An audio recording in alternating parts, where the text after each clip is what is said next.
Hi folks. Mary Ramage thinks that the cats should have some cat clothes.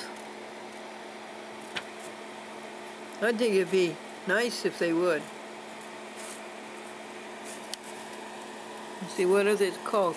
A parka and scarf set.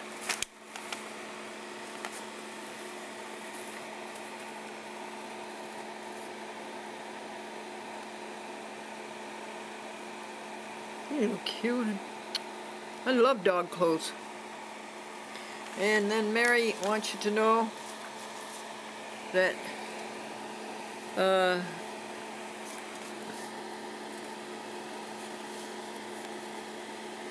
I like your outfit you are wearing. I had a nice Christmas with a friend of mine.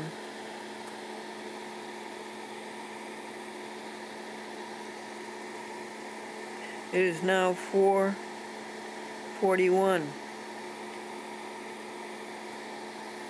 and I'm very tired and sleepy. Love, Mary. I like the Golden Laboratory Lab. That would be in .com is sleeping on the desk. Yeah, she usually is. That Golden Lab, she must be referring to Little Orphan Annie, don't you think?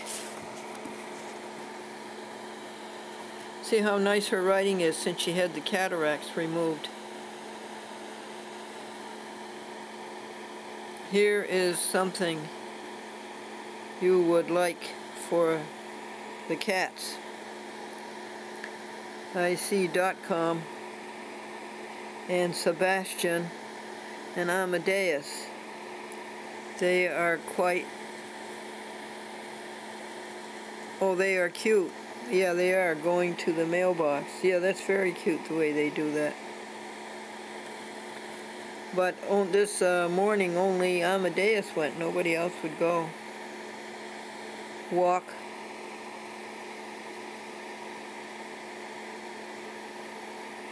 Walking on the cars. Yeah, they like to walk on the cars.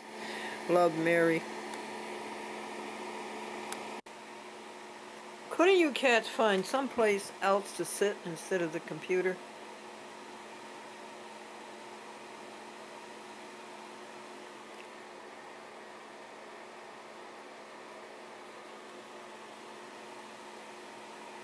You just ate 10 minutes ago, and a half an hour before that, and an hour before that, and an hour before that, and 40 minutes before that. Folks, this is the Joy Book. We're going through it. This Joy Book started on December 14th and went up until 2 days ago.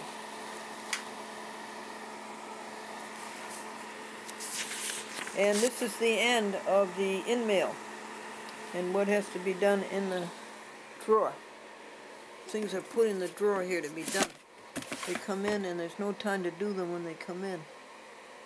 So we put them in this drawer. Those things are all done. They're standards. And this is the last one.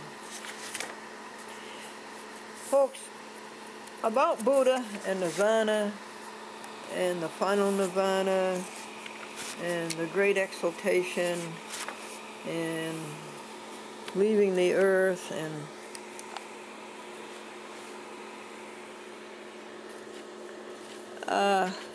I still say that isn't our concern. Our concern is to make the present perfect, full of happiness as we are right now, full of joy, exaltation, and gladness.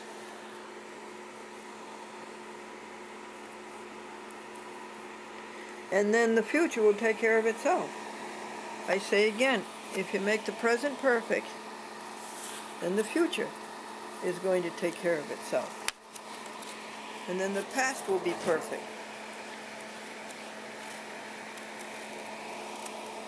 It was that blue sky that day. Must have been the day before Christmas. There's a star in here that's very, very pretty. There it is. That's the Christmas star.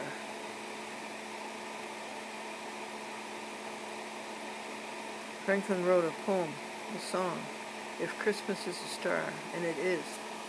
And somebody set it to music.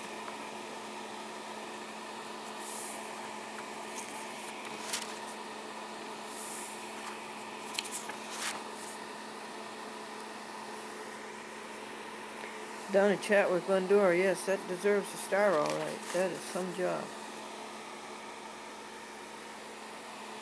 These are little stars for little jobs. 32 degrees. What day are we on?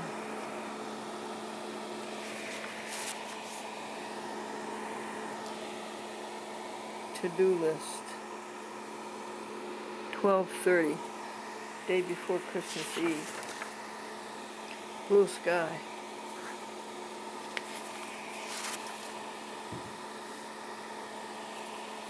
Okay, kitty. In a half an hour, I'll feed you again.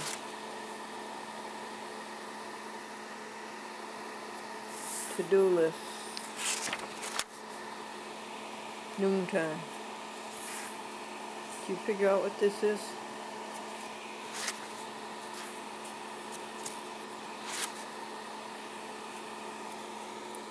The Sabbath. 2011. Big event. That was quite an interesting date. There's the sine wave. Electromagnetic radiation. That was quite an interesting date. New Year's Day this year. 1111.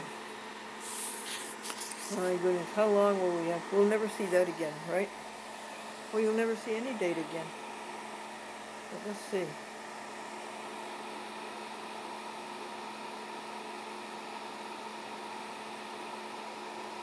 In 1111, the Dark Ages, it would have been 1111.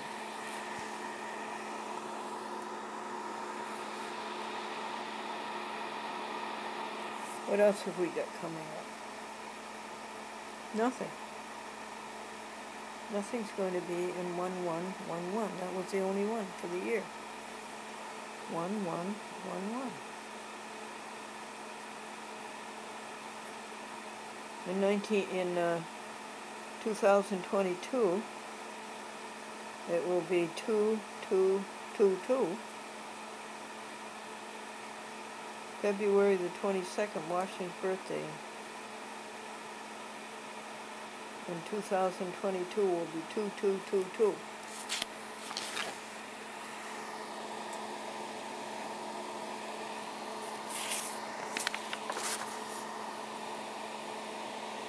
God tells you so many things in the Joy book.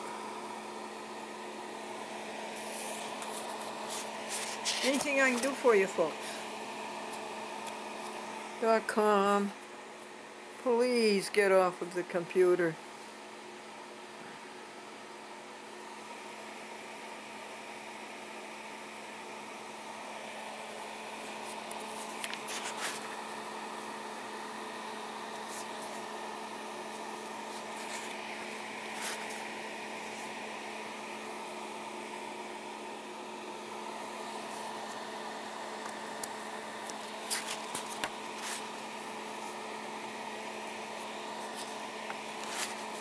How come the boy who wasn't good enough to marry your daughter is the father of the smartest grandchild in the world?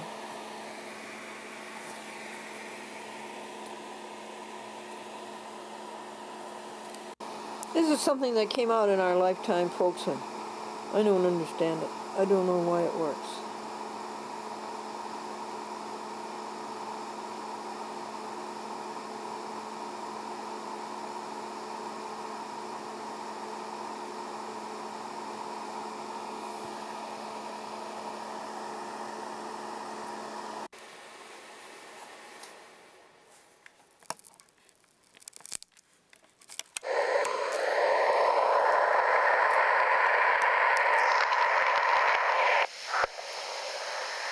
Brother Lawrence was as contemptuous of books as of anything in the world.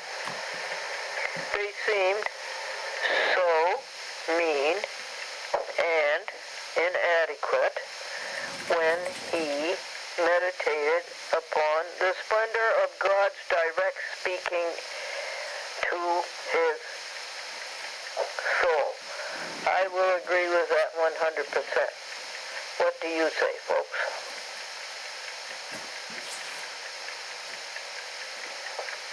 They seem so mean and inadequate when he meditated upon the splendor of God's direct speaking to his soul. No question. Absolutely.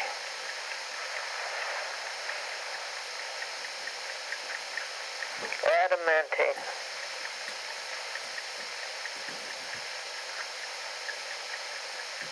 Quote, I have not found any manner of life in books, unquote. Key of Burrs. Only the Creator, capital C, he noted, can be the teacher of truth, capital T, in its fullness and grandeur. I believe Buddha said that. I believe Jesus the Christ said that. Quote, I have not found my manner of life in books, unquote. He avers. Only the Creator, capital C, he noted, can be the teacher of truth, capital T, in its fullness and grandeur. Labor as man will intellectually, he can only produce a theory of life or religion. But in a single flash, God illumines with knowledge and understanding the heart of the humble. Neither art nor science can help very much. Total agreement.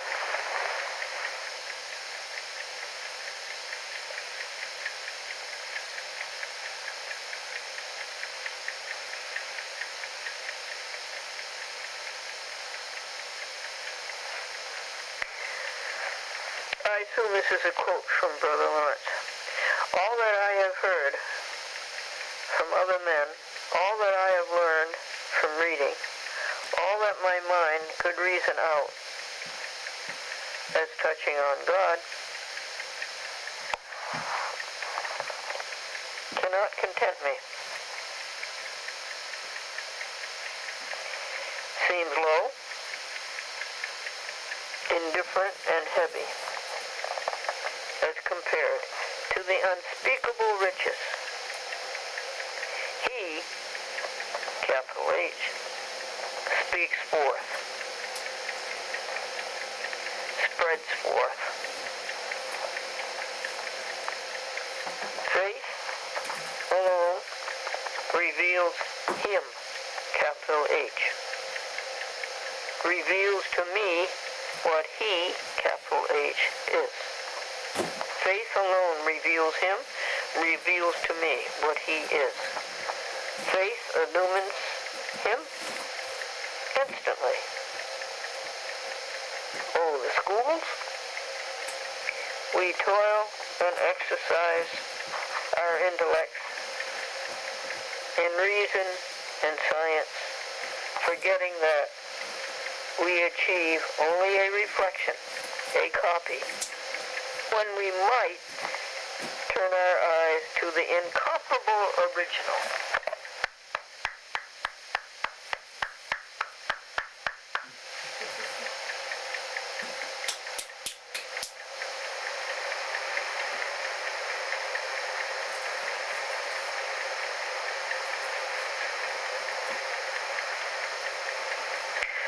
Brother Lawrence's personal and original way of finding God aroused misunderstanding among the brothers. I really don't care. What else could you expect? And it's not our issue. our issue is happiness. The brothers who were content with a set devotional routine, evidently they reported what seemed to them his inactivity in prayer. His self-reliance, you see. You don't have to rely on anybody else because you have God. That ends page 297.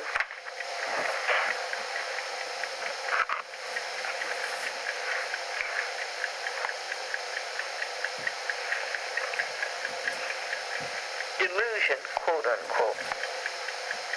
He was, quote, questioned and obliged to open himself, unquote. I would do that happily. His answers, as reported by Monsieur Beaufort, seem to have satisfied fully the superior who interrogated him. He explained how he had treated himself to live continuously in God's presence. What's that say to us, folks? God's presence is what? To live continuously in God's happiness. Even the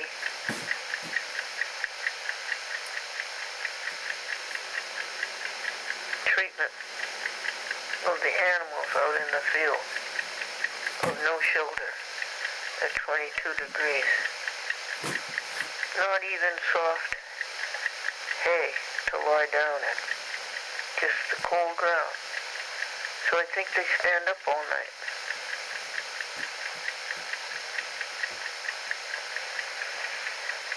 But we will live continuously in God's presence, because we will go out and give them apples. And how he accomplished his work of scullion or cook without losing communion with God. And so we will accomplish our work without losing communion with God, with happiness. And, adds Beaufort, quote, as Brother Lawrence found so much advantage in walking in the presence of God. Walking in the presence of God. We walk in the presence of happiness, folks. He earnestly recommended this way of life to other men. Well, now let's forget this men stuff, to other people. Yeah, I earnestly recommend to all others walking in happiness the way you and I are trying to do. And I believe we are succeeding. We do walk in happiness, don't we? Yes.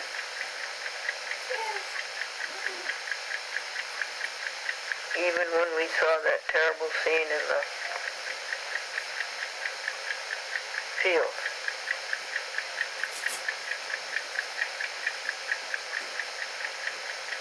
It's not much of a pasture, folks. There's nothing there to eat.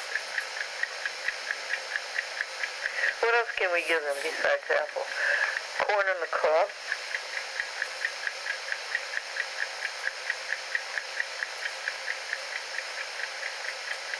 Hay. I wish we had all of the bags full of cut grass of this past summer that I saw on our 3 acres. He found so much advantage in walking in the presence of God. He earnestly recommended this way of life to other people. No argument, however, and listen to this, folks, was as effective as the example of his own devotion. For his countenance reflected a winning inward sweetness and calm.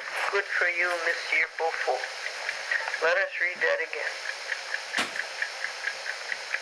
No argument, however, was as effective as the example of his own devotion. For his countenance reflected a winning inward sweetness and calm. How far away are we? Or are we there? Do we have our inward, our winning inward sweetness and calm? He took philosophically such disappointments as came to him. Quote, one day, unquote, writes Beaufort, quote, I told him right out that a project of great consequence to him, which was close to his heart, and for which he had long labored, would not be carried out, because the superiors had decided against it. I bet you have encountered such.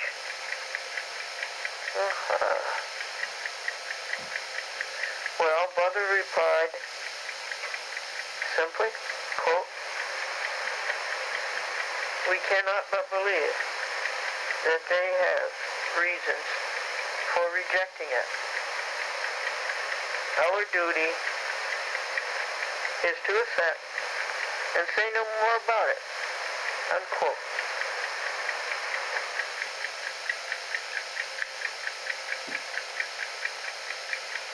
I guess that's what I would say. I would say so. I would say that to you, Hopon, playing a chat with Glendora at midnight instead of in prime time. Our duty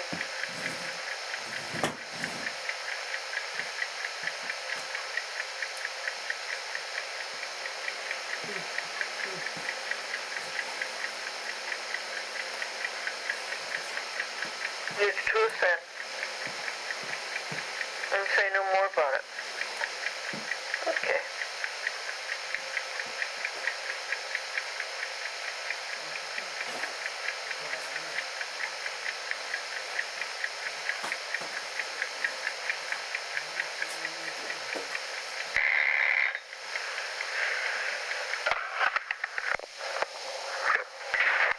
Two teenagers down the street came and delivered me these Christmas cookies they had made.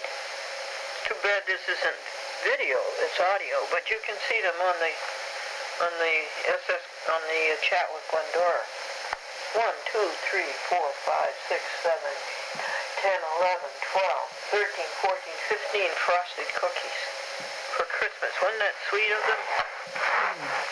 And then we have the neighbor down the other direction of the street on the north who brings us a Thanksgiving dinner.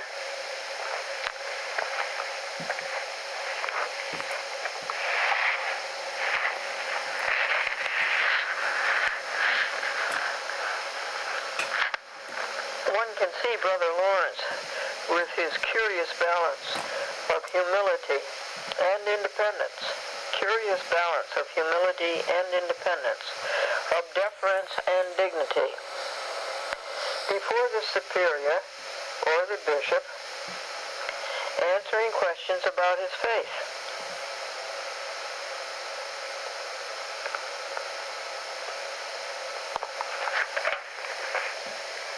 Obviously and unmistakably a man of rare saintliness and piety. 10:40 a.m. doing the Pure Thought Finder. And the thought comes, these cats are free to go anywhere. They're free to leave here. But do they? No. They choose this house. They choose this house. Yes, that is their choice. They are not wild. They are thoroughly domesticated, thoroughly peopled, thoroughly humanized. They love this house and they love Glendora.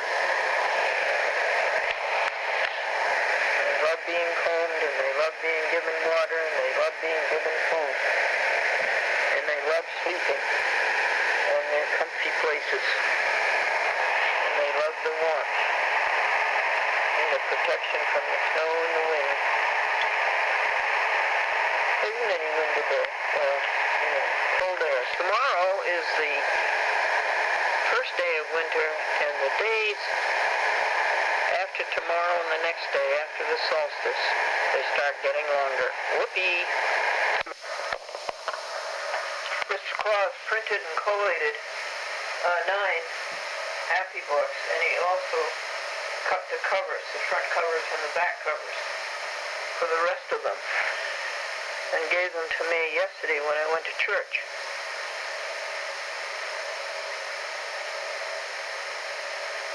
So, today, we put the covers front and back onto the 9 sets, stapled them, and bound them with tape. It is a thrill.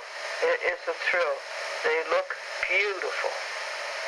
It is an out-and-out thrill.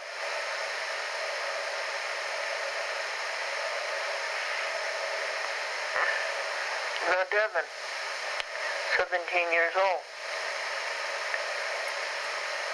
If this record is preserved, it is going to be enormously valuable as to knowledge, as to God, as to religion, as to philosophy.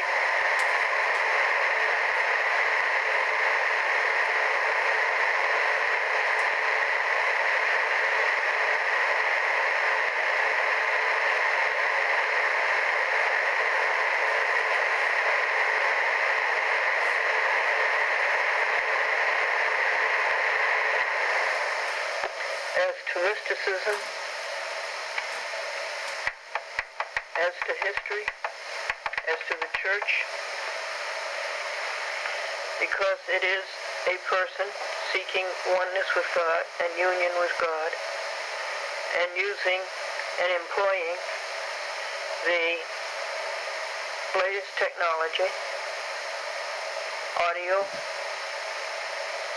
television, video, the computer, the YouTube, a person living a daily endeavor to let God's happiness through 100% and to share it with others and to help others find it also. It's a variety, a brand of sainthood, a brand of oneness, a brand of absolute or immersion in the absolute, absorption in the absolute, and it's this century's try at it. So someday, if the record survives, and you have been entrusted to keep the record, to assure that the record survives.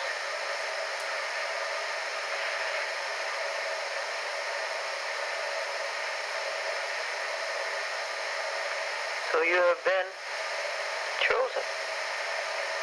You've been chosen by God. And you are very special and honored and glorified. Amen. 2 p.m. December 20th, Monday, Christmas week, 2010, Anno Domini. This continued for some years until the time of prayer also came to be a time of His presence. Oh, that's nice. A matter of joy and elation to me. Until the time of prayer also came to be a time of His presence. A matter of joy and elation to me. Since that time, I walk before God in all simplicity, in utter trust, humbly and lovingly. And I attempt to do nothing and to think nothing that might be outside his design for me. Now we know what God's design is for us, don't we? Happiness. Spread happiness.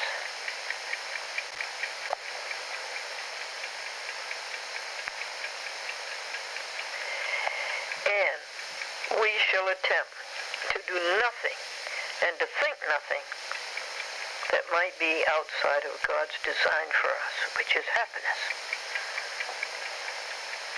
Said Brother Lawrence, I feel assured beyond any question that my soul has been with God these 30 years.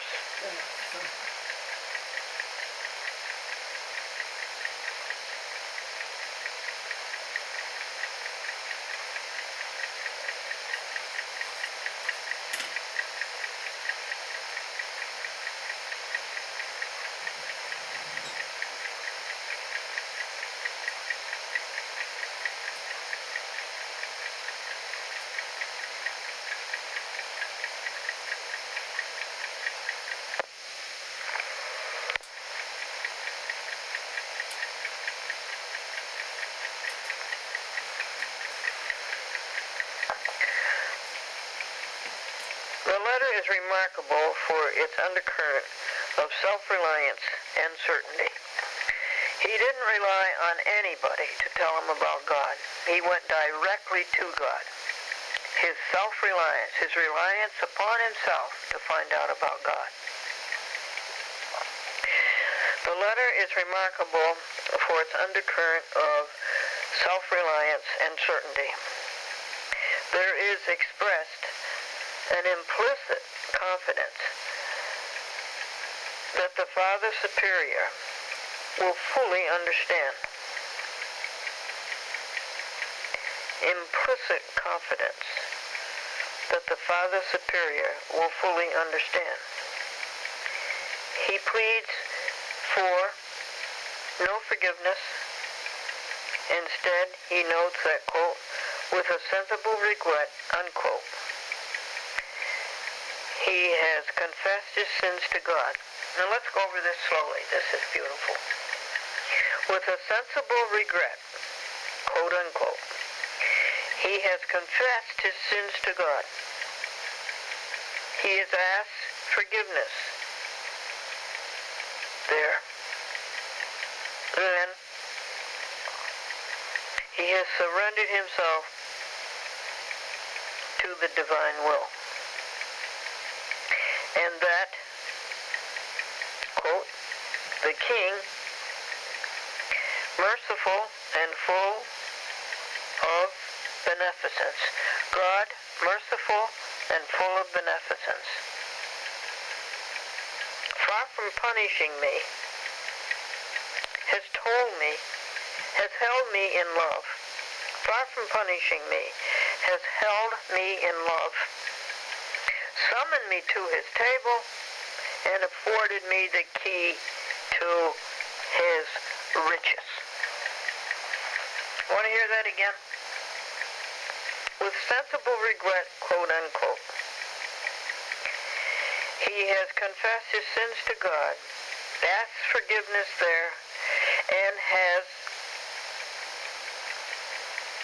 surrendered himself to the divine will.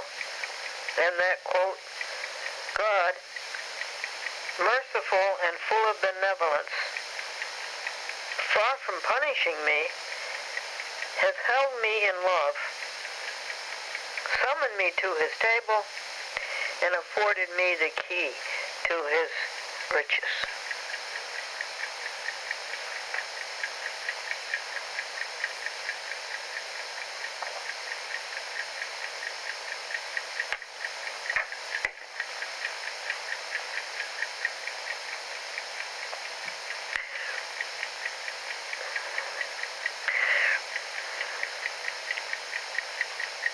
That makes us feel so good, doesn't it?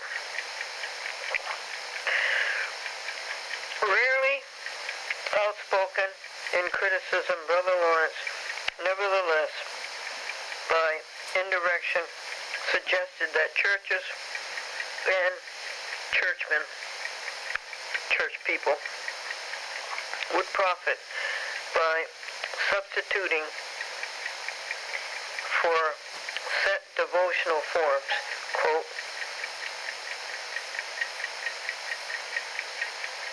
trivial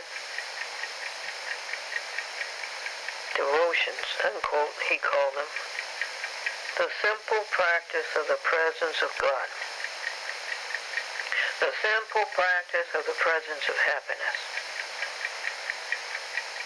The mystic way, he said, should be the very spirit of the church, for it alone is sufficient to perfect the human soul. That's the powerhouse. The mystic way,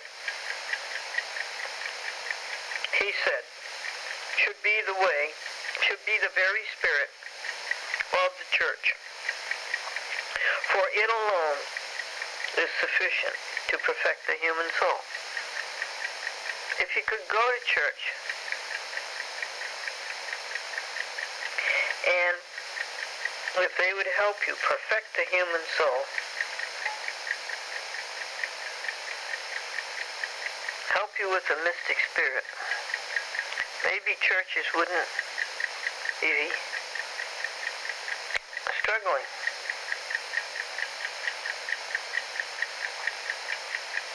They would be giving people what people need. It's like eating right, giving the body nutrition instead of snacks.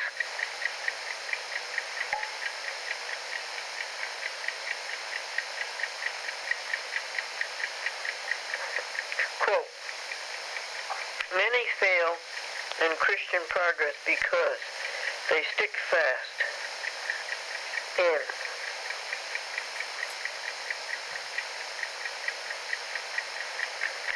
what is this word? Penances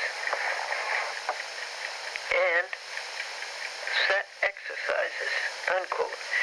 Even prayers may obscure God rather than bring the prayer close to Him. We're close to Him, aren't we, folks? We are a prayer. I don't hear us saying prayers. But whatever we're saying, it's bringing us closer to God.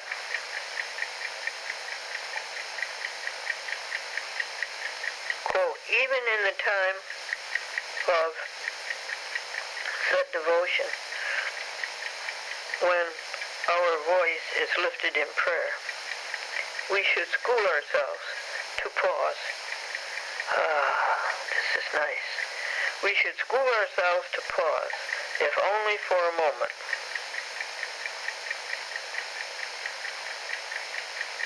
To adore God in the center of our being. We should school ourselves to pause, if only a moment, to adore God in the center of our being, to be conscious of God's presence.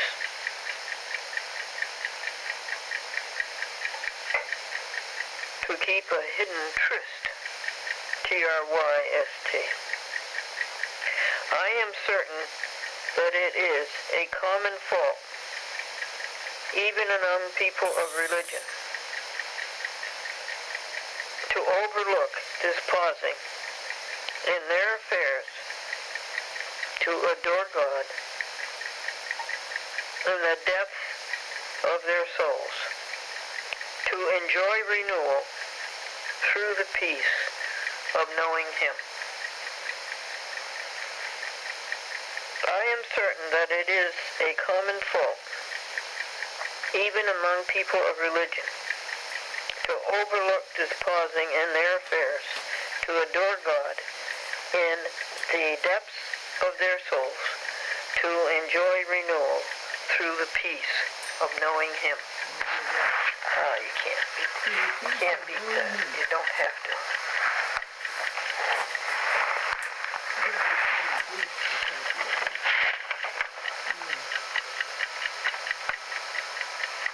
We're up to page 300.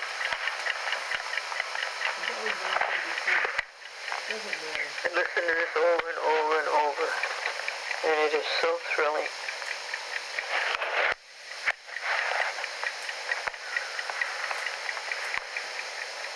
Later in his life, the reputation of Brother Lawrence for saintliness and sagacity so increased, despite his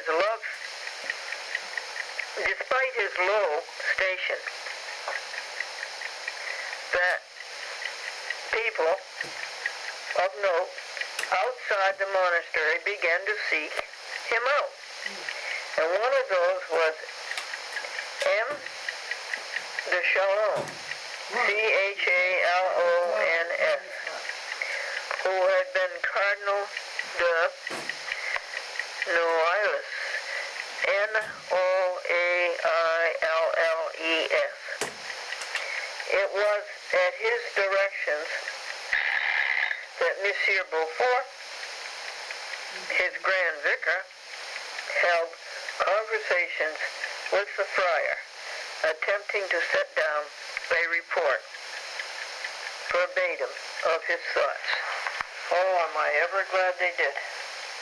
Am I ever glad he did become known, because that way it got passed down to us. It is now 8:55 p.m. December 18th. Saturday, Sabbath Eve, 2008, Anno Domini, the year of our Lord. Are you going to make Sabbath? No. But almost. How far away are you? Yeah, I'll give you a score. I am.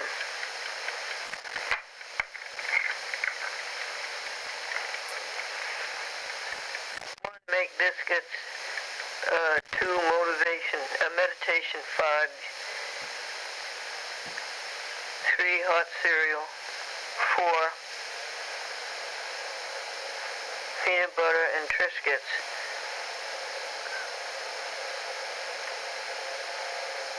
Now this, I don't think I really am. I'm not going to clean up the kitchen for the night. There's details though. How many?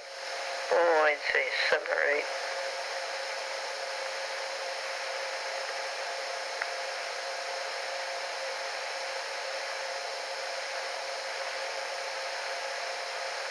Pretty close. Almost gonna make it.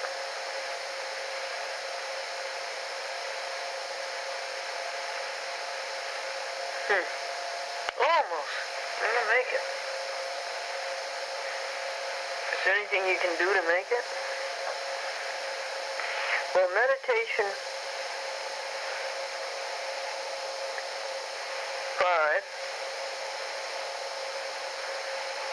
Meditation 6. They're part of the Sabbath, so that the rest is just cooking and eating and the details.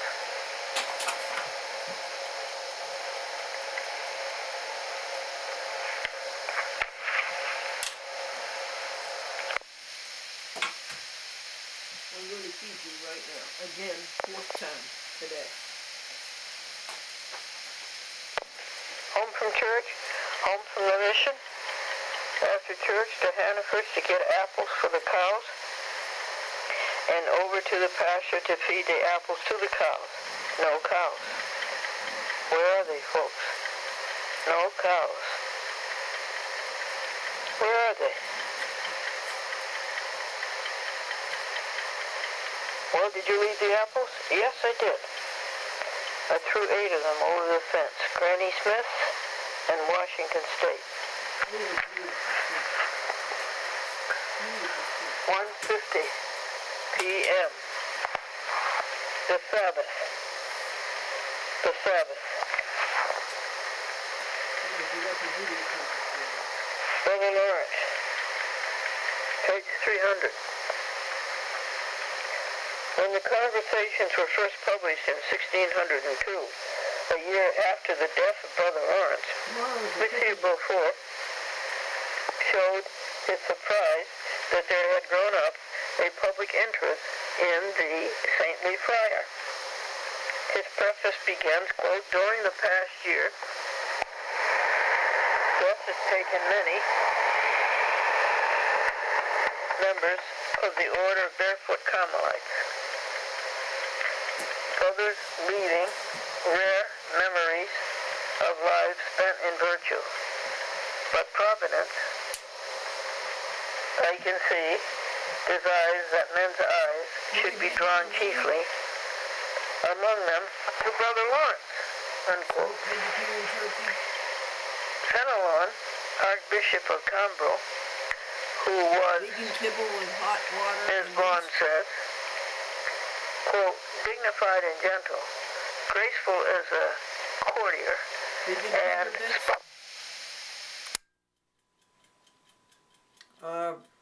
breakfast strips. They taste like bacon. Vegetarian ham. What do you want? Vegetarian ham? Okay.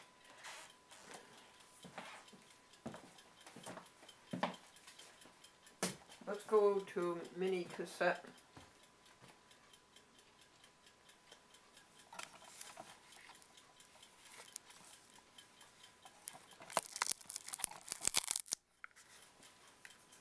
Eight, side B. We have the answer, folks. This is the answer to everything. It is, it is.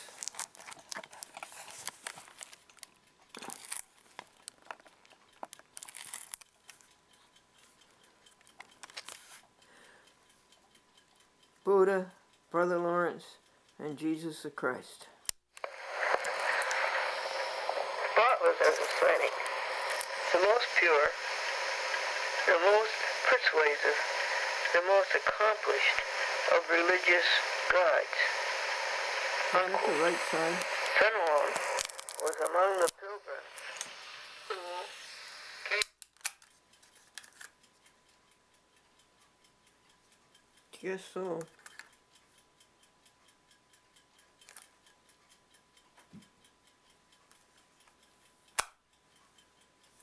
Well, it's okay to hear it over again. I don't know. And then there's Mini DV9. One side of that's pretty good. Mini DV10. Mini DV11. Then there's another 11 by mistake. And Mini DV12. So we're in good shape. We're in good shape, folks, for the Holy Grail.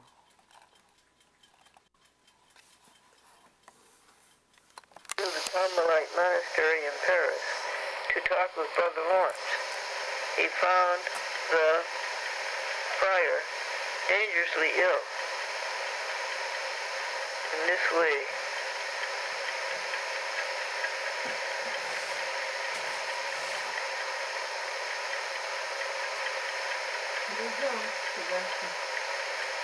for this was very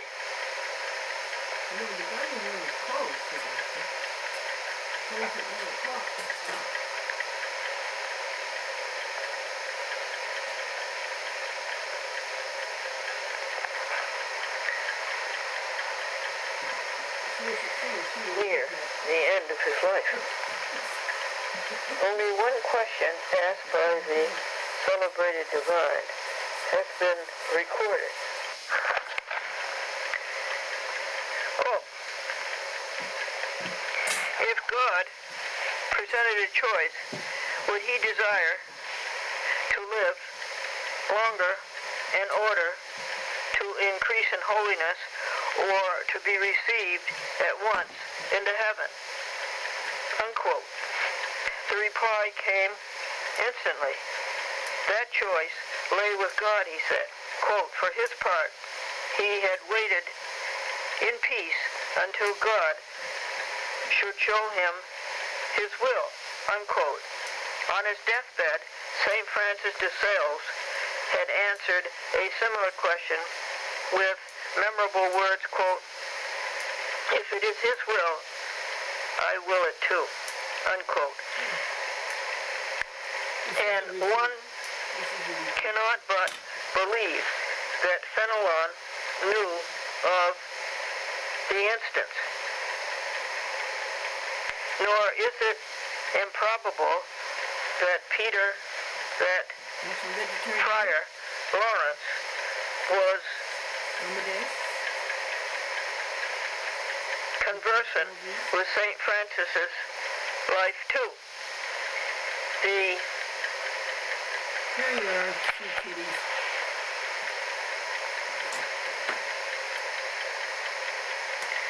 Savoyard saint, the holy bishop of Cambrai, and the lay monk of the Barefoot Carmelites, they were as much of a single spirit as any group of mystics in history.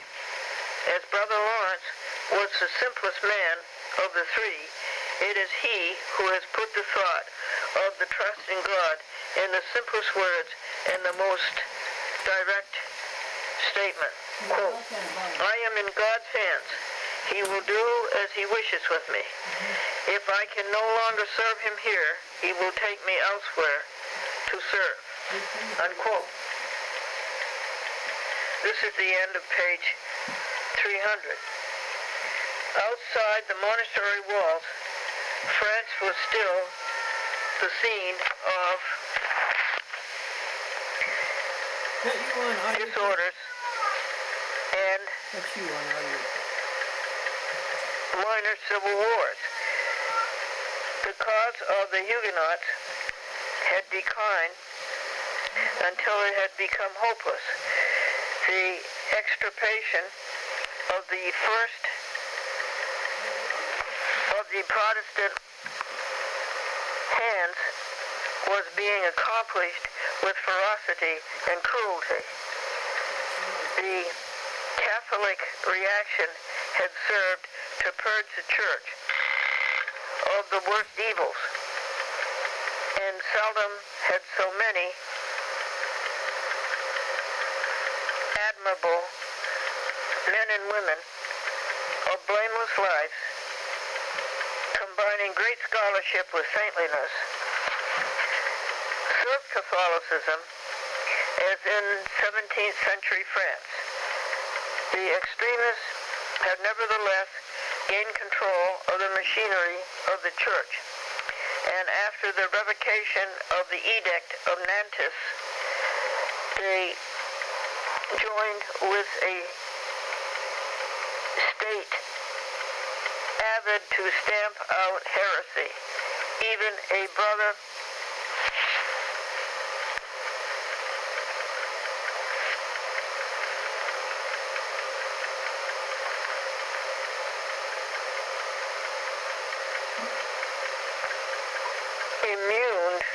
immured.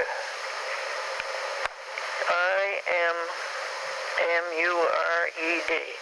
Even a brother immured in a monastery could not escape the impact of the disorders. And that is page 301. You can skip that when you play it back. That's not what we're looking for. That's not what we're here for. And now, 2:25 on the Sabbath.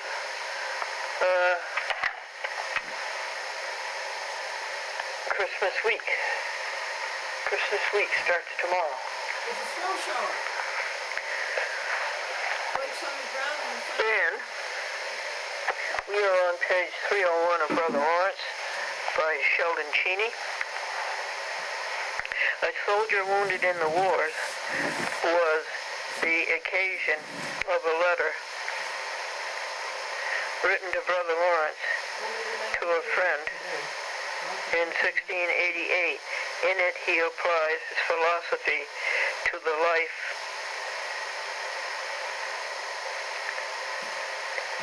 at arms, expressing admiration for the young man, but excusing him for having in him, quote, something of the world and an excess of youthfulness, unquote.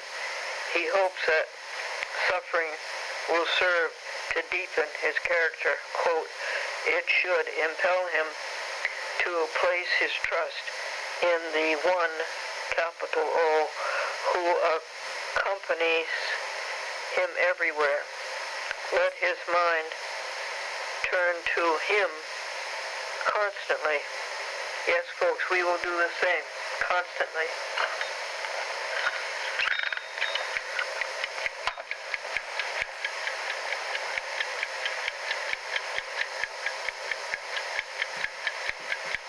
Especially when danger is greatest. To lift up the heart a little is enough. A remembrance of God, a moment of spiritual worship upon a march when a sword is drawn is a prayer acceptable to God. This reliance, far from lessening a soldier's courage, will fortify it even in the extremities of danger. Let him be with God the most he can. Well, if he wants to be with God the most he can, end of quote. If he wants to be with God the most he can, stop being a soldier. After he was 78 years old, in the final 2 years of his life, Brother Lawrence suffered from physical ailments, and he was in correspondence with one of the mothers, capital M, 16 years his junior, who likewise suffered.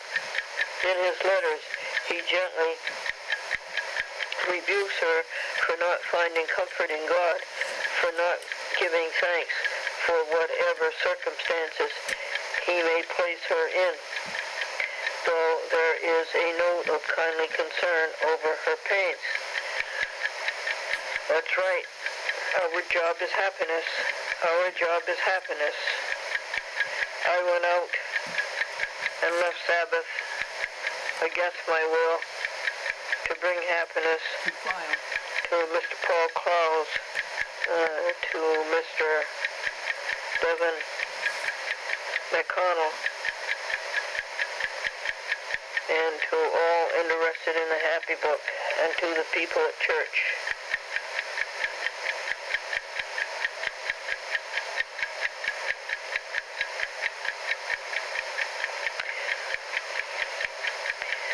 Now I'll be back. I'm back, and I'm trying to make the most of it.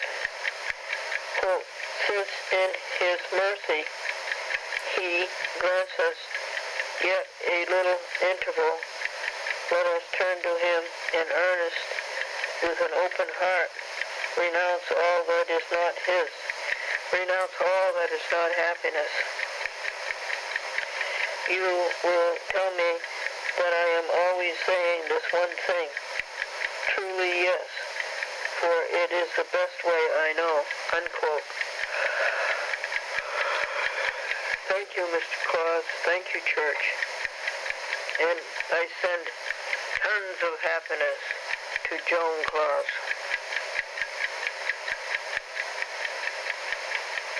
And I went to feed the animals in the field. 12 degrees this morning, and there were no animals. There were no animals in the field. But I completed my mission. I threw 8 beautiful apples bought from expensive Hannafords.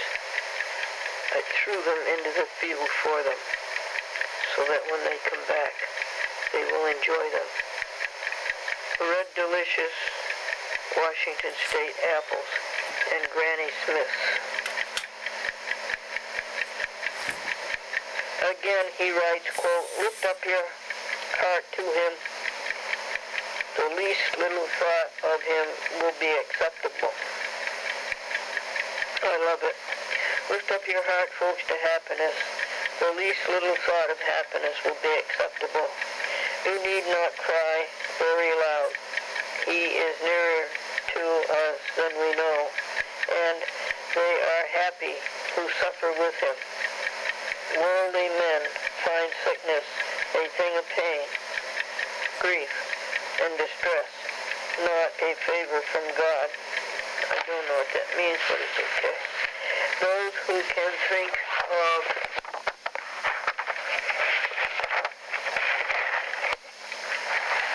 page 302 of it as his doing, a part of his mercy, and a means for our salvation. They find it in it sweetness and consolation. Often God is nearer to us in sickness than in health. Rely then upon no other physician, unquote. Right. 82 years old and no doctors. My physician is God. My physician is what, folks? Happiness.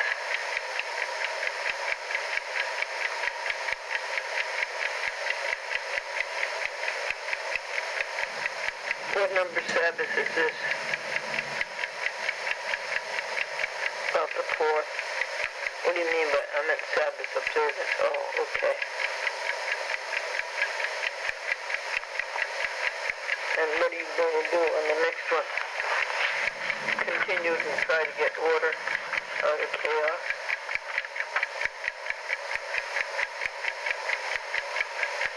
How many more pages of Brother Lawrence are you going to read? All of them? What are they? 303, 302, 303, 304, 305, and 306. No, 308. 302, 303, 304, 305, 306, 307, and 308.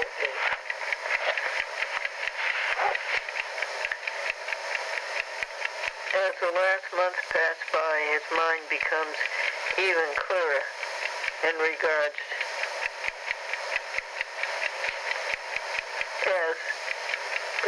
faith, and he feels himself more completely in the presence, capital P.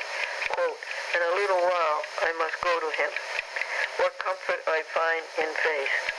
By so much is my sight cleared that I can say, no more do I believe, but I see, unquote. He adds that, quote, no, to suffer something for his sake, unquote, is a foretaste of paradise, while the most delicious pleasures would be a hell if he could relish them out of God's presence. As a whole, life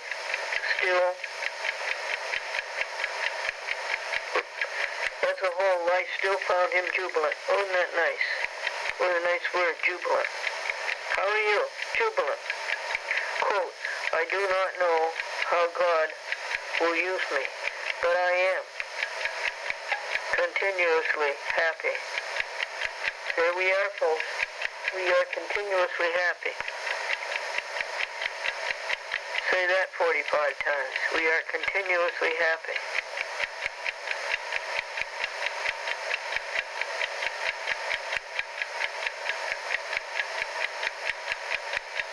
We are jubilant.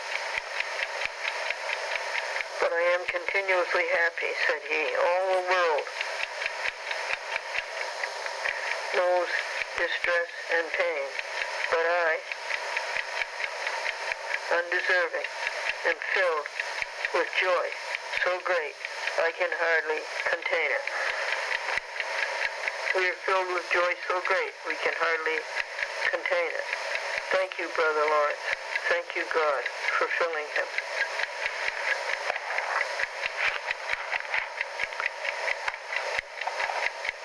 On February 6th, he wrote his last letter to, quote, my good mother, repeating his expression of thanks for, quote, the bitter with the sweet, if it be from his hand, unquote, echoing his central thought, quote, he is present within us.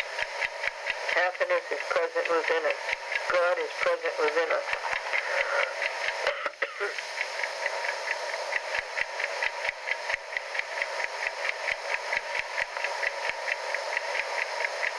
Seek him, not elsewhere. That's for sure. Seek your happiness, not elsewhere. Seek your happiness in happiness. Happiness is within us. Quote, unquote, rather. On the second day following his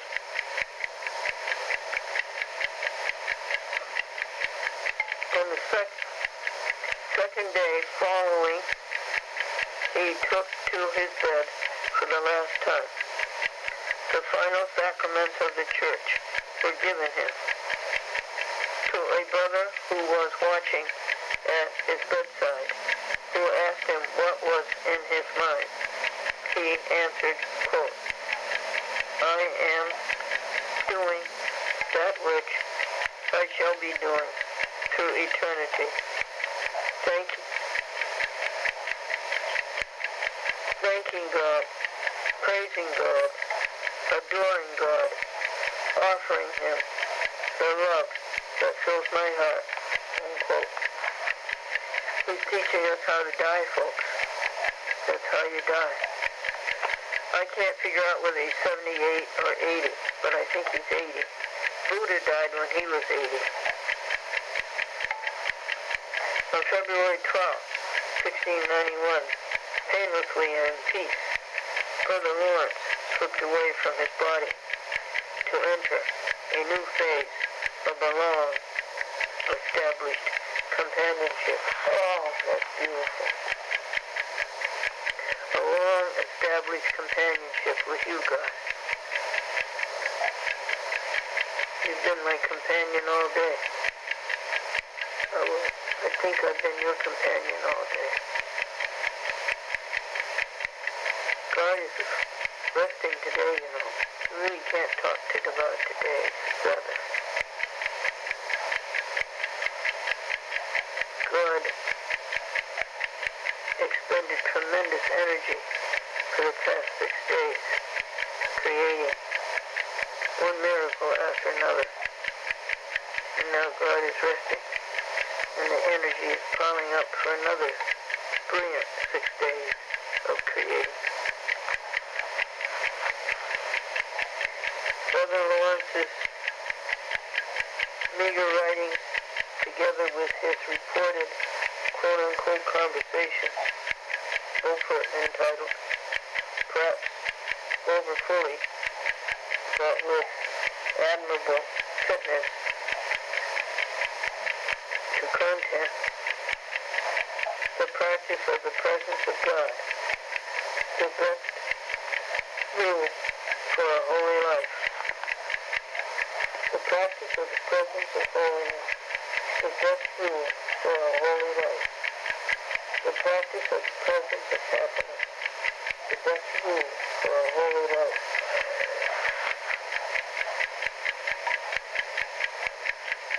No other arranged title could summarize so well the philosophy or belief of Brother Lawrence. What he had accomplished, that is rare, if not unique, was to simplify a philosophy of life until it is contained in hardly more than a single injunction. And to his genius as spiritual philosopher, we're going to be geniuses at happiness. and to his genius as spiritual philosopher.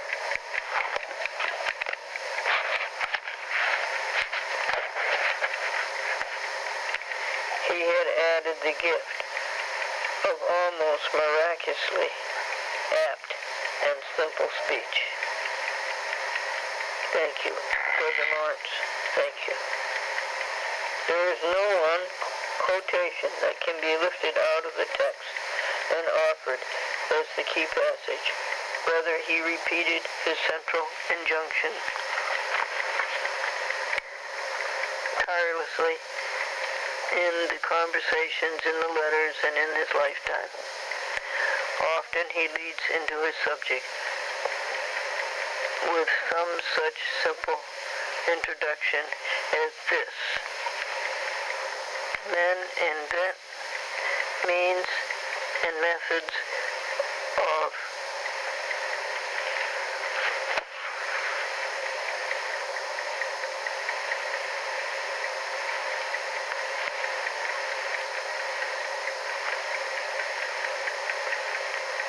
coming of God's love.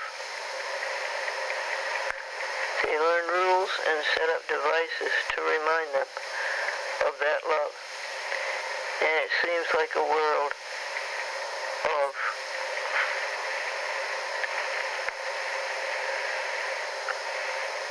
trouble to bring oneself into the consciousness of God's presence. Yet it might be so simple. Is it not quicker and easier just to do our common business wholly for the love of God?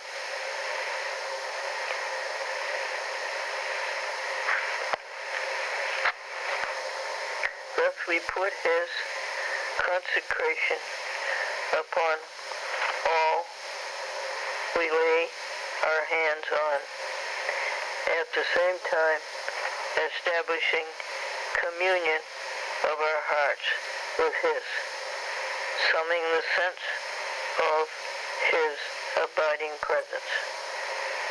Yep. There is need of neither art nor science. We go as we are to him, unpretending, single-hearted. Page 306. The maxims, perhaps, contain the most concise exposition of the central thought. Well, yes, I think we know what the central thought is. You stay in the presence of God. You stay in the presence of happiness. All right, this is a quotation. In the spiritual life, that devotion, which is the most characteristic and the most fundamental, is the practice of the presence of God. It is the schooling of the soul to find its joy in divine companionship. Oh, that's nice. Oh, that's nice. Where do we find our joy, folks?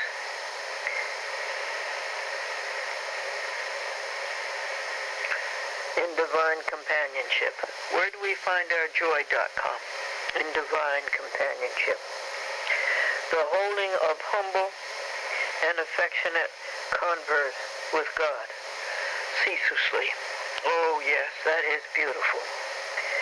We should so rule our actions that they be little acts of tribute to God, but let them not be studied, only natural, welling up from the simplicity and purity of our hearts. Oh yes. The simplicity and purity of our hearts. What was the phrase we heard this morning that we're going to carry with us all day? Inward rapture. Inward rapture. We have it. We have it. It would seem almost beyond belief if one could foresee the nature of the converse the soul holds with God at these times. He seems to delight us in this communion that upon the soul utterly committed to God, he bestows joys beyond number, as if he would not have it turn again to earthly things. He provides for the spirit abundantly. Doesn't he though? He provides for happiness abundantly.com. .com feel better, yeah. .com is regurgitating. No, she feel better. Thus, it gains a divine nourishment. And this is nourishment what we're doing right now, people. This is nourishment that we're doing right now. We are nourishing the soul with God's great provision. An unbounded felicity. An unbounded felicity. Felicity, gladness, happiness, and joy. Felicity, gladness, happiness, and joy. Felicity, gladness, happiness, and joy. And we've got them alphabetically correct, too. Thus, it gains a divine nourishment, an unbounded felicity of a sort beyond human thought or conception. And this with no more effort on the part than simple assent. Oh, yeah. Good for you, Brother Lawrence. That is nice. You can be proud of that. Lightfeelgood.com.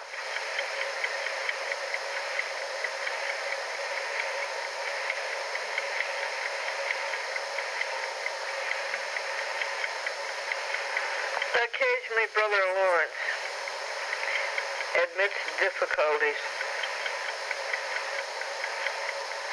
of coming unhindered to a consciousness of the divine presence. Are you in the divine presence this moment? Yes. And do we have difficulties of coming unhindered to the divine presence? No. No. I like it. I like coming to it. And once, in the maxims, he lists, parenthesis, quite as if he had been studying the Oriental mystics, end of the parenthesis, 3 ascending stages of passive and conscious union. Oh, I love it. Union with you, God. Union with you, God. Divine presence. These are all beautiful phrases to think about, and think about nothing else. He concludes, quote, the third or actual union of the soul, and that ends page 306,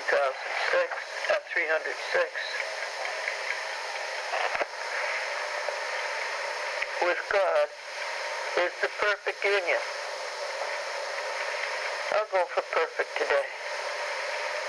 I'll go for perfect today.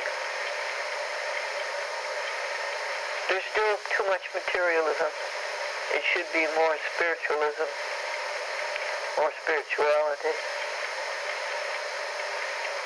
But we had a mission to feed those hungry, cold animals out in the field with no shelter. In this actual union, the soul is intensely alive. Its operations are quicker than fire. It is more resplendent than the unclouded sun. Resplendent. Beautiful word. Beautiful words. Stop the recording. Resplendent. Felicity. Gladness. Happiness. Joy. Resplendent.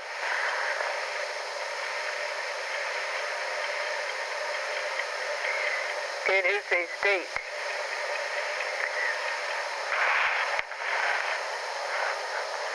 of the soul. If only words will serve me, simple but profound, filling as with exultation, exalted, exalt, exaltation, yet with serenity, with a divine love that is both ardent and humble. Yes, that certainly does sound as though he'd been reading the Oriental mystics. The soul is lifted to a summit where it cannot but adore God, embracing God with a tenderness that is inexpressible. You're lucky. You were inside. Okay. I think even though it may be inexpressible, I think we can understand it. I think we can intercept it.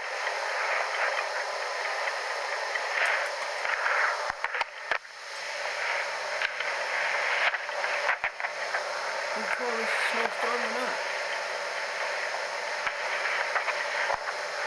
There are 5 pages left.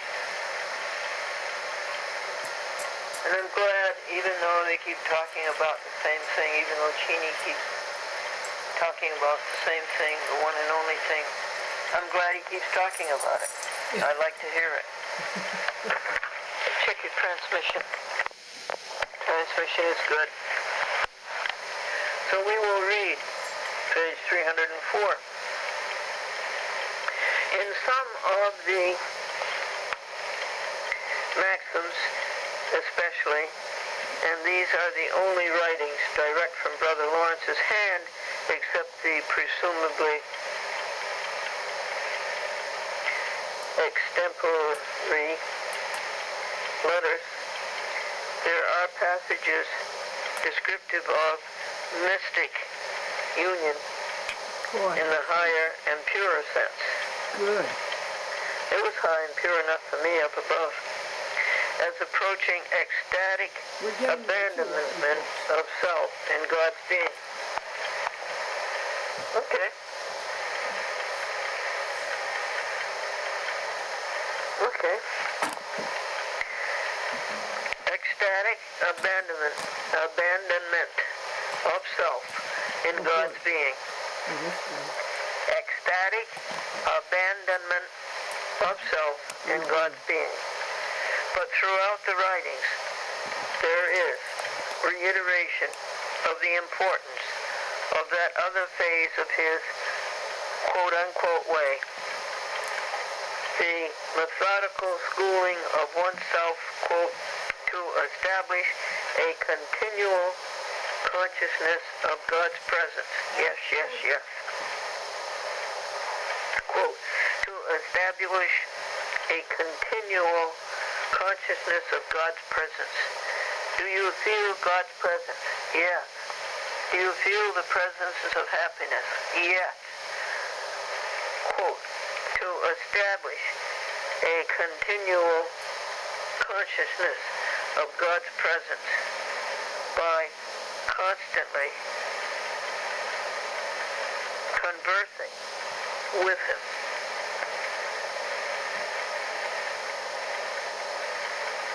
Or does God want us to constantly converse with Him?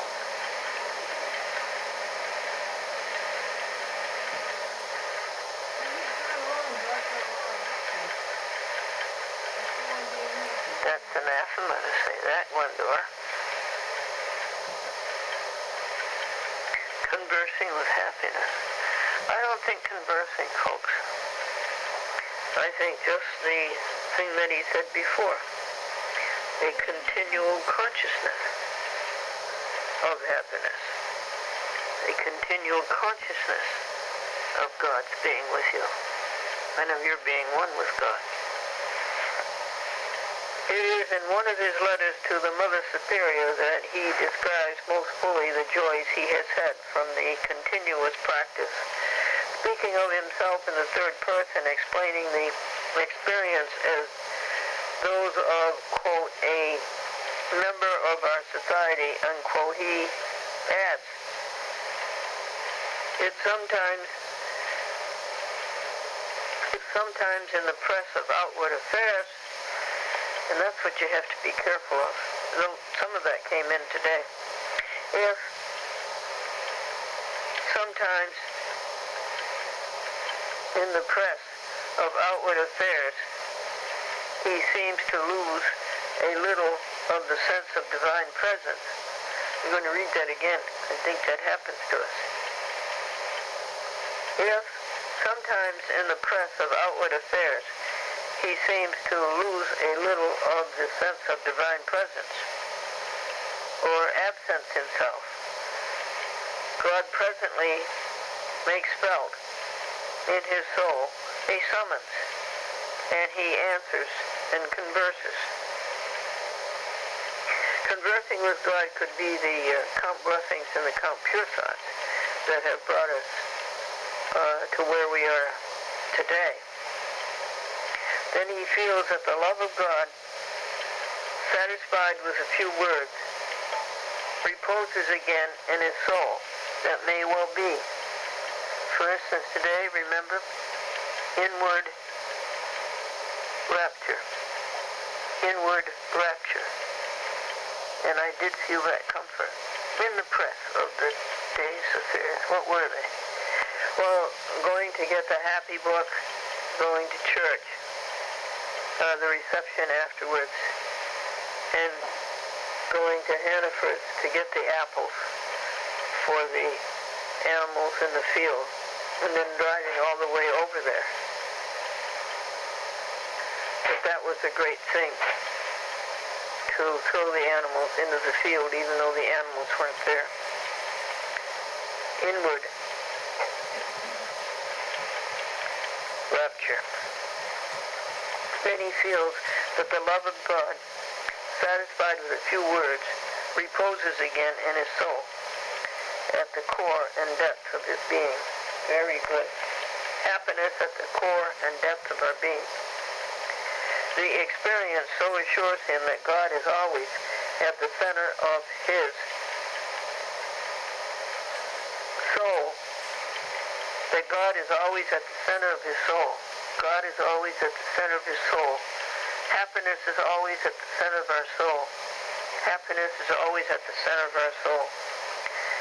That doubt of him is inconceivable. Well, yeah, it certainly is. You may judge what content and tranquil joy are his.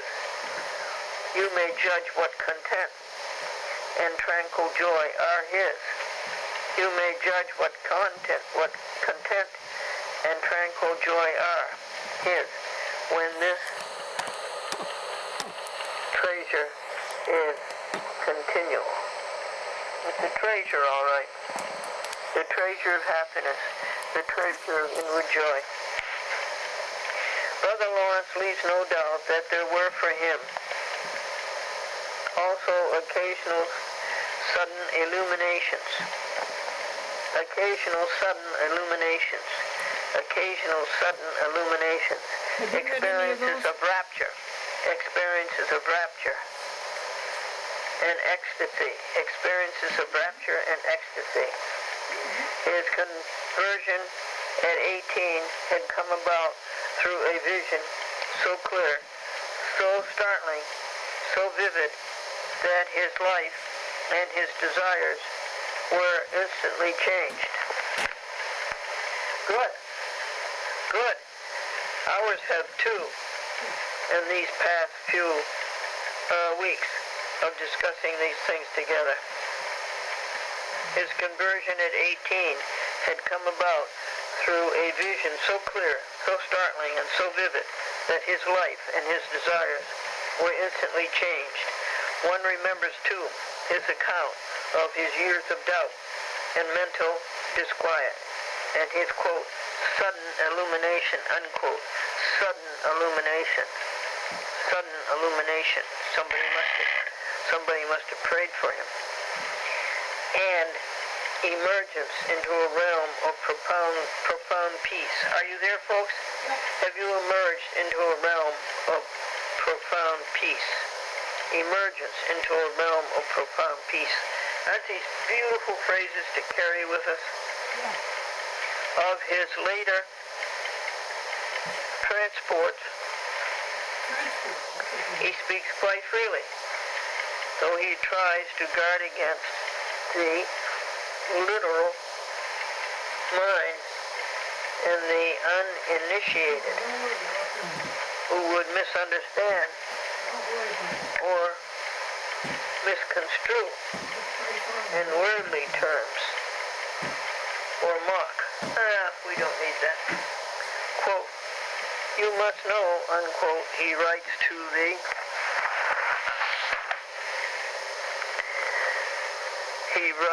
in the Maxims, quote, that the benevolent and caressing light of God's countenance kindles insensibly within the soul, which ardently embraces it.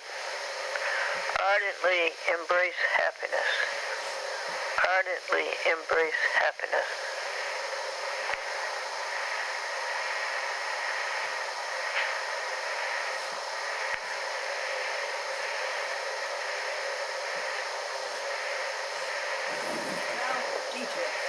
Kindles within the soul. Ardently embraces. A divine and consuming flame of love. So rapturous that one puts curbs upon the outward expression of it. Really? He speaks also of, quote, joys and raptures of the spirit. Joys and raptures.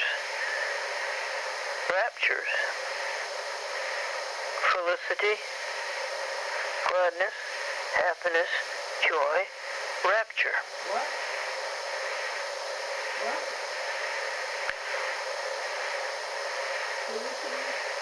Not only inwardly, but outwardly felt. So that one is at pains to moderate them and keep their appearance from others. Really? He got self-conscious about it?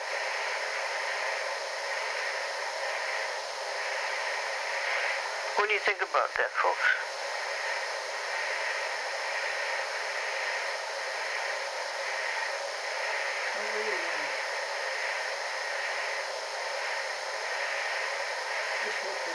Okay,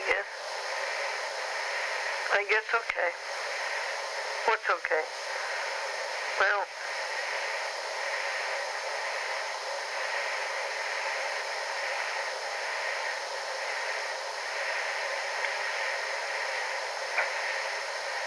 that you can get so rapturous that you don't want others to know it because they might think you're funny, you're queer or something. I guess we won't worry about that as we throw another 15 minutes of housekeeping and tidying our house.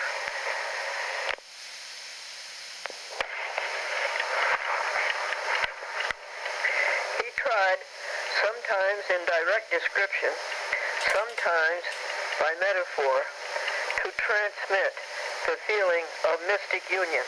Oh, that's great. The feeling of mystic union. Do you have it, folks? Yep. To express that which is so nearly inexpressible. Quote, in measure as our faith, through this spiritual practice, opens our understanding of the hidden mysteries of God. Are you interested in the hidden mysteries of God, or are you just simply satisfied with spread happiness. We recognize in God a beauty beyond compare, surpassing boundlessly all that is known on earth and all that is conceivable of the holiest men and angels. Already we relish, we taste this beauty, this bliss. Our desire is yet aflame in the consuming fire of his love, which burns to ashes all that pertain not to him. No longer can the soul be content away from him, for this union creates within the heart. That's true. If I don't count pure thoughts and count blessings, I am not content. I am not content to be away from God. Then I go back to counting blessings and counting pure thoughts, and I'm content again. No longer can the soul be content away from God. No longer can the soul be content away from God. For this union creates within the heart a consecrated passion, a consecrated passion, a consecrated passion, a consecrated passion, a holy desire, an ardent fire. Then more calmly he adds, quote, thus the soul comes to a knowledge of God, abundant, profound. It attains to an unclouded vision, unquote. I will say,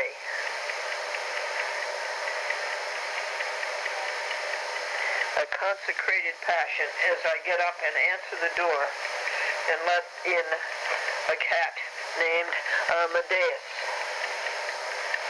2. A consecrated passion. 3. A consecrated passion. 4. A consecrated passion. 5. You didn't say thank you, Amadeus. You just run to the food dish. Do you have enough water? 5. No, you need more water. Water, great creation. 6. Consecrated passion. 7. Consecrated passion. 8. Here's fresh water, Amadeus. 9. Then you will go to sleep in great contentment. In contentment. Without counting blessings and counting pure thoughts. But you know what? He purrs. He purrs. 10. Consecrated passion.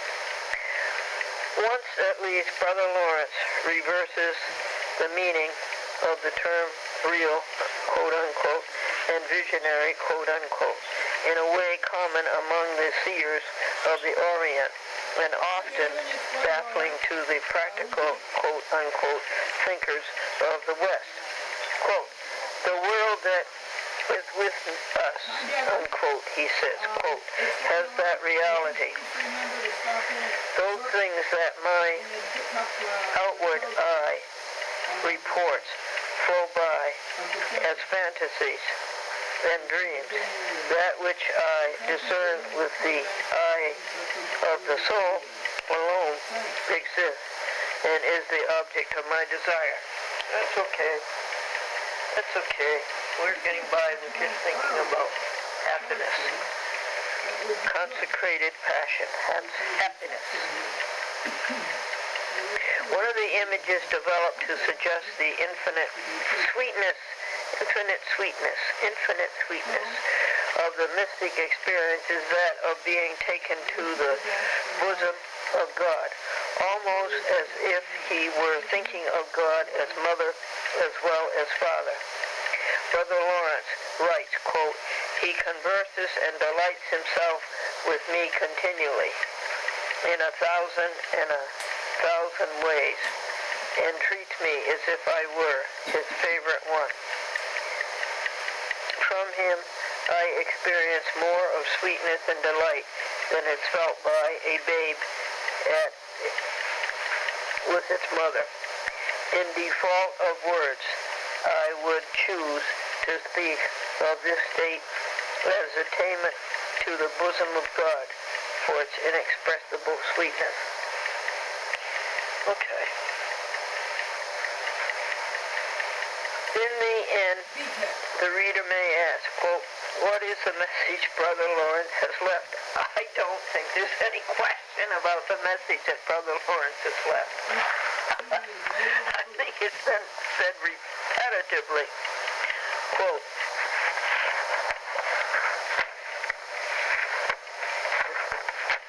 this is my message. He lived his own philosophy, and he did not think of himself as a leader of opinion or as a man with a mission. His one known interlocutor, Beaufort, said that, quote, all his life he took pains not to come into the stare of men.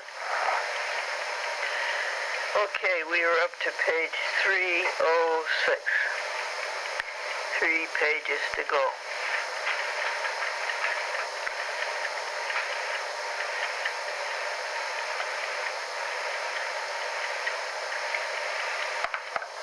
Let me go turn off the 1980 Lincoln. And what pure thought will I take with me? Let's back up one of these beautiful phrases. Hi folks, I've been so busy trying to teach us how to be holy and happy that I haven't told any jokes lately.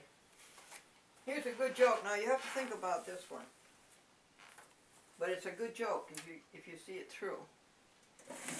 How come the boy who wasn't good enough to marry your daughter is the father of the smartest grandson in the whole world? Because he's talking to his father-in-law. Peter says, I've got a disease that's so rare they haven't even had a telephone for it yet.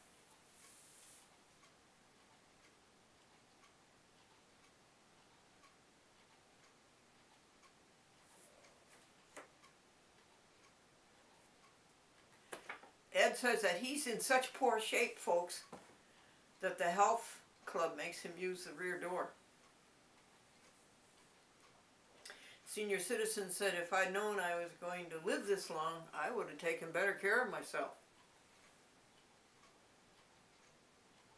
And I've decided that I need all the preservatives I can get. You see the wrinkles under the eye? I need all the preservatives I can get. Bill said, I took my kids to the fights last night. Oh, really? How do you like it? Bill said he'd never seen a hockey game before.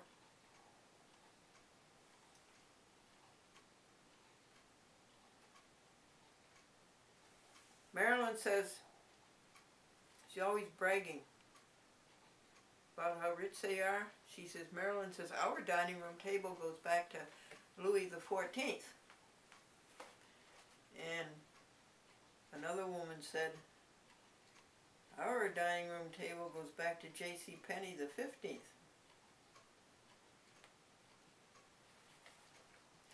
And the eye doctor said to the Japanese man, you have cataracts. The Japanese man says, no I don't, I have a Rinkin.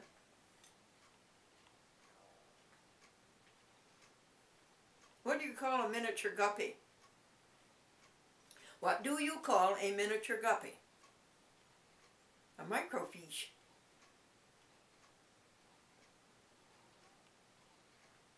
God, why did you create Eve? I thought you were lonesome. This is Adam talking to God. Why did you create Eve? And God said, I thought you were lonesome.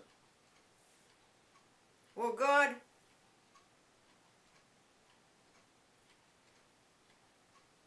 why did you make her so beautiful? And God said, so you would like her. Well, God, why did you make her so dumb?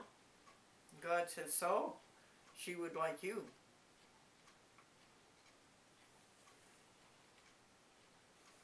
The famous author was asked, what do you consider your greatest work of fiction? And the author said, my income tax form.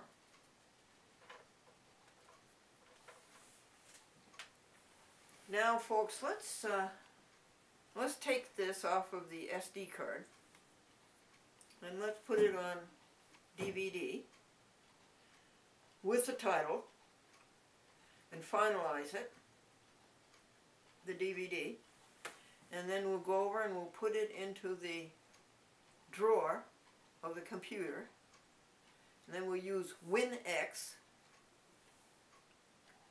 and get it from the disk onto the hard drive. That is, we'll try to do it. And then we will try to take it from the hard drive and put it up to the YouTube. Isn't that fun?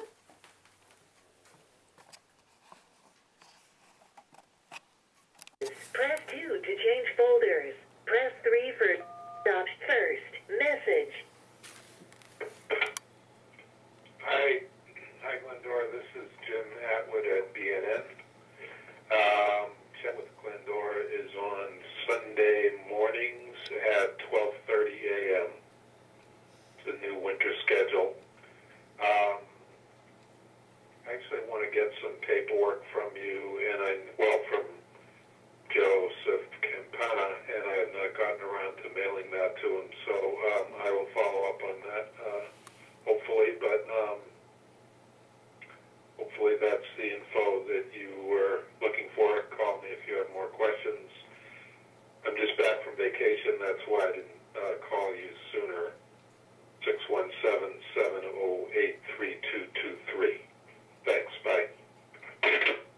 Boston Neighborhood Network, public access in Boston. Press 5 to repeat the current message. Press 6 to play the next message. Press 7 to delete this message. Press 2 for message 2. Good morning, it's Diane. It's 9 a.m. actually on Tuesday, and I am back in the office.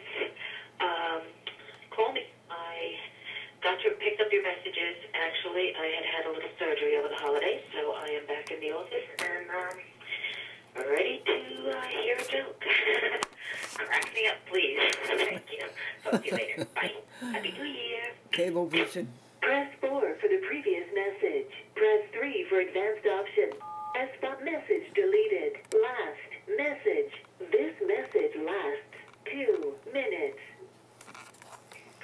Hi, Glendora. It's Andy Hersman. I'm returning your calls. Happy New Year. Everything seems okay here. Except the dog is getting really old. Her face starting to puff up, and she's walking really slow.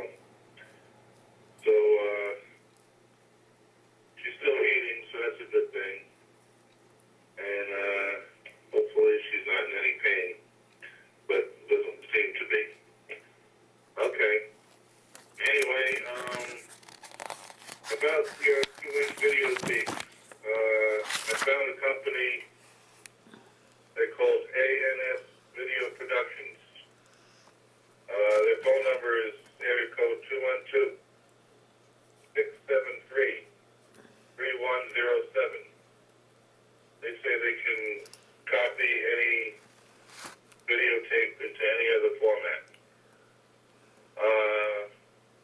So if you're interested, you should call them and find out how much they charge for that.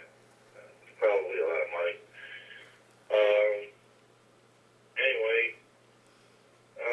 as far as archiving, I think we spoke about archiving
Okay, folks.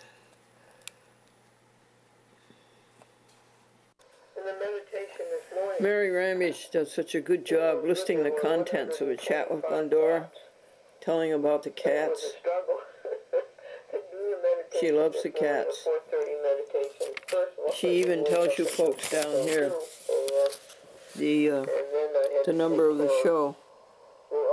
And see how good her writing is.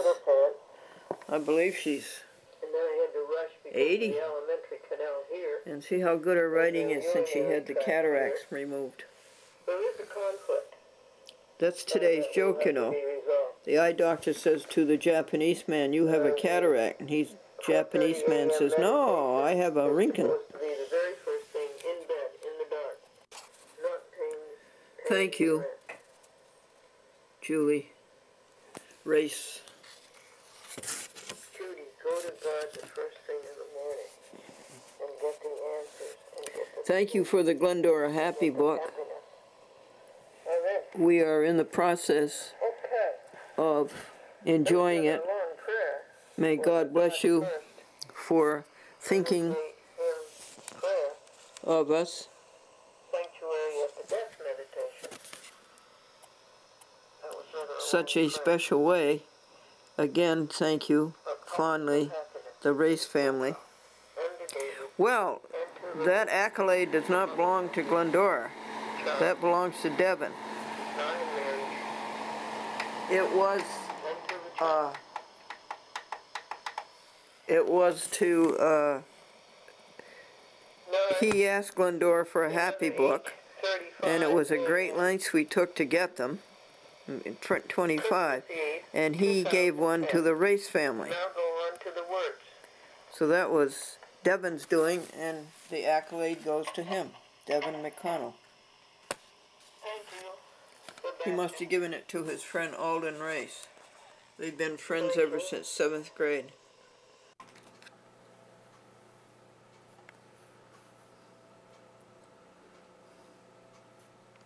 Friday at 5:15 p.m. We're starting microcassette God number 9 on the Sabbath, Sunday before Christmas. Surrender of all to God, love of God, living continuously to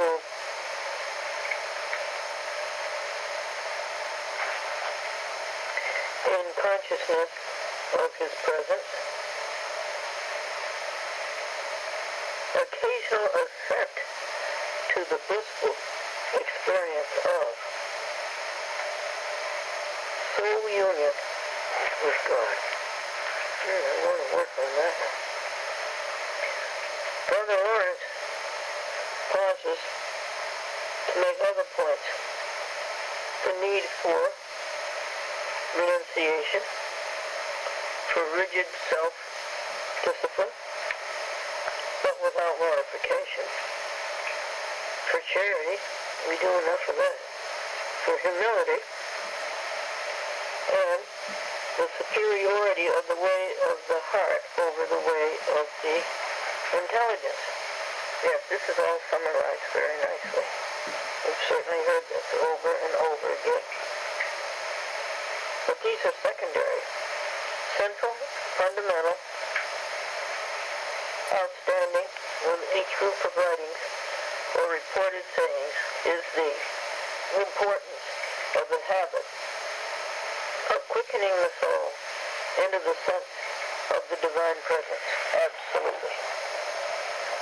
And that's what we're doing now. We do it when we come together and read and cogitate on the words in the book, and we do it when we're about tidying the kitchen, videotaping the moon, which is spectacular tonight. Clear sky. And the moon is rising east of north. It's really rising in the north. And Tuesday, the days start getting longer. I have enjoyed the darkness of November, though, and December. I've just gone to bed practically when it gets dark. It's dark now. It gets dark about 4:40. You get light about 7:20. But these are secondary. These are beautiful words. Central, fundamental, outstanding in each group of writings or reported sayings is the importance of the habit of quickening the soul into the sense of the divine presence. Indeed it is. Of the presence of happiness.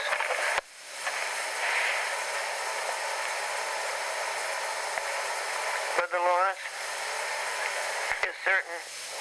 This is sanctuary God. There's sanctuary God at the desk. 6, square 6. The universe. Didn't we see it in action last night with the eclipse of the moon and the rise of the moon and the winter solstice? Didn't we see it all?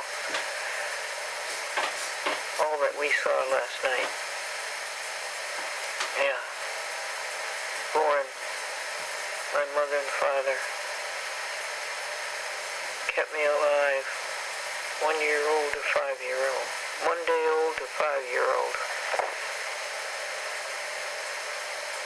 6-year-old to 10-year-old, first ground Lincoln and Bangor, 11-year-old to 15-year-old,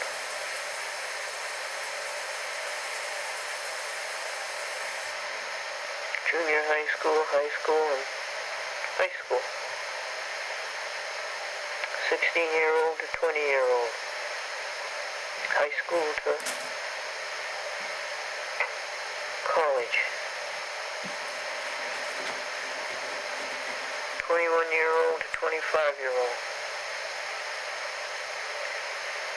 College, California, Berkeley, Los Angeles, Washington, D.C., 316 Union Street, Hiawatha Street, 19 Colonial Avenue. How old were you in 1954? 26. Marriage. First television show, Pittsfield, Massachusetts. Second television show, Manchester, Vermont, Manchester, Connecticut. Summer resorts, working as a waitress. Forbes and Wallace, high school. Thank you. Born, alive.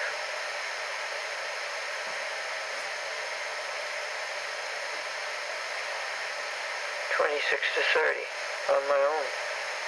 You took care of me, God.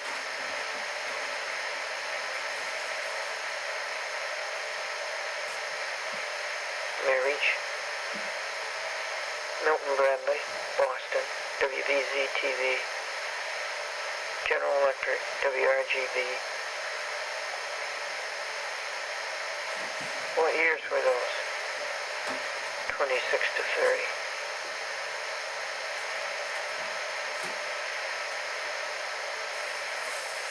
Up to 58. 1958. WRGB. Born, alive, and healthy.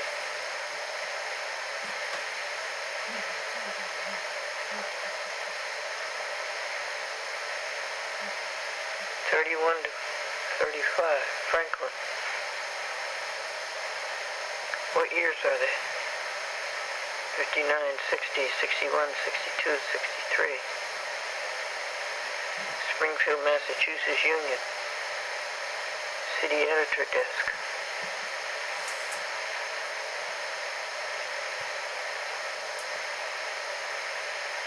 Buffalo News. Big improvement. Helped him do it.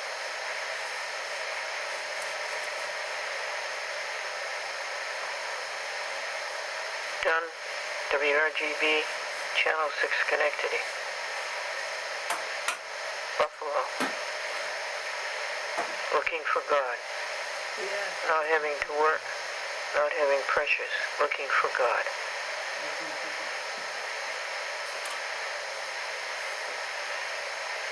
Far, far from it, but starting.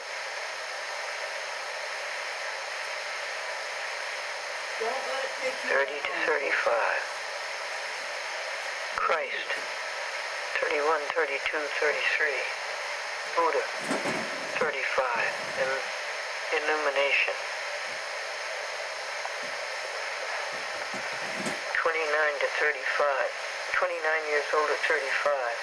On the wrong track. Buddha on the wrong track. But looking. And getting somewhere.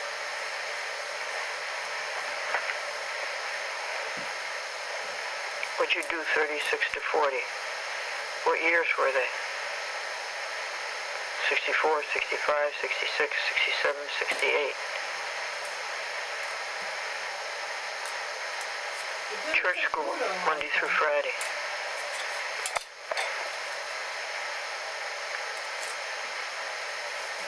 About 35. Brother Lawrence is about 55. It takes a long time.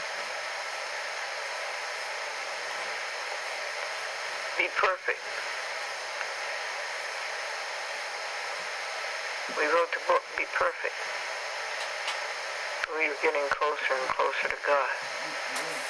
But not a nice person. Well, nice. Nice and bad. You knew what it was, but you couldn't do it. Trying. Nancy Crosby, Asbury, Delaware Methodist Church. 1968. Graduate school. The university to find out about the universe.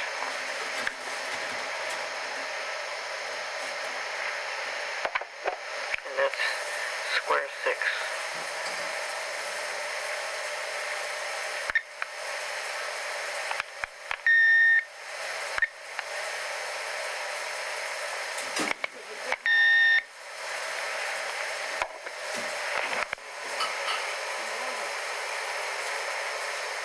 Offering every act to God before we undertake it, and rendering thanks for God. And when we thanks for God's aid when we have done. Yes. I thank you for this, God, during passing on the message of Brother Lawrence, which is perfect. The most effective way of going to God is that of doing one's common business without any purpose of pleasing people, but purely for the love of God. Okay. Apply that to the next job. What's the next job?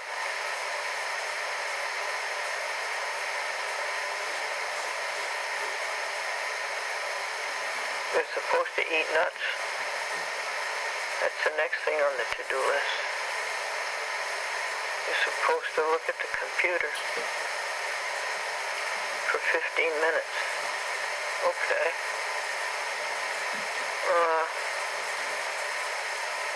Not supposed to be any jobs on the Sabbath. God is resting. It's supposed to be very quiet.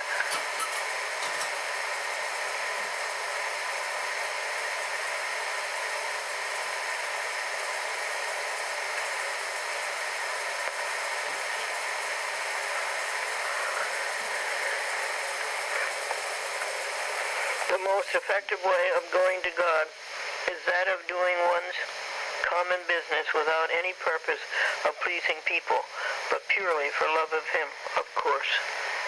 I love you, God. One deludes oneself in believing that the times of prayer should be considered different from other times. Action has its responsibility to God, as prayer has its. What's that point? He said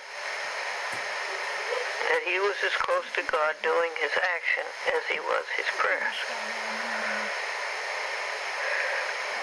We might then once for all, place our unreserved trust in happiness and God, completely surrendering ourselves to happiness,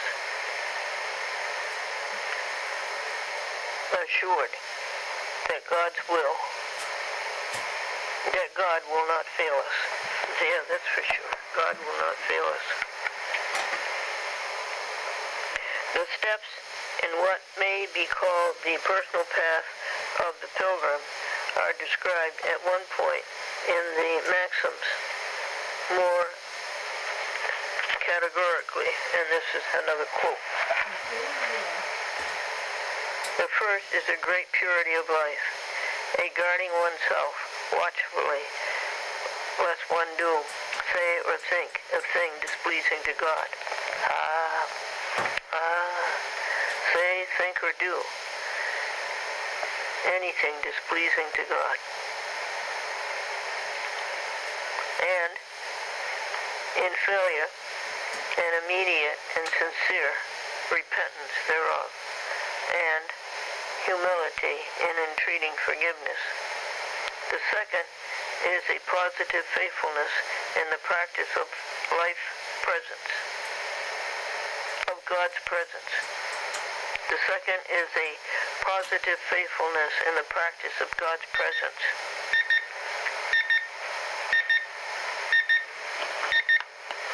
A keeping of the soul's eyes upon God, calmly, trustfully, humbly, with a love that leaves no room for care or doubt. Beautiful. We'll say those as we do our work. Beautiful. The third is a looking to God when taking up any common task. You know, we did that. A prayer to God at the beginning, a reliance during discharge of the task, and thanks when it is completed. Okay, we can do better than that. We can do better on that. The fourth is an offering up of words of love in silence and